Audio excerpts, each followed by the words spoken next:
Shawaa fi salaalee qe'ee Oromootaa guyyaa aduu saafan abidditti qabsiifamee maaliif gubataa? Mootummaan faashistiin shiftaa itti ergee yeroo inni gubatu garaan na dadhabee anaan yaa lammii koo anaan yaa saba koo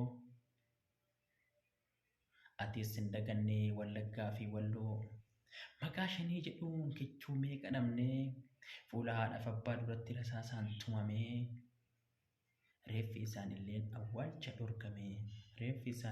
awwaalcha dhorkamee Oromoo maaf ustaa maaliif callistaa biyya kee irratti akkas roorrifamaa ani humaan beeku waanan argeen himaa rakkoon keenya guddaan tokkummaa dhabuudha.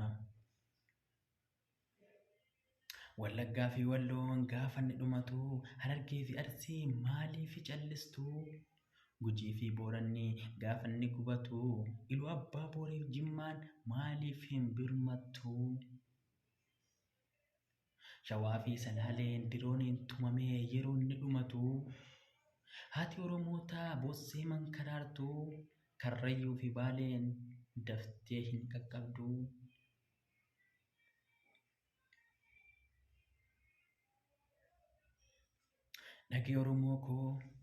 Dhagaye Oromoo koo ani waanan jedhu yoo nuti waliif hin birmanne eenyu haa birmatu?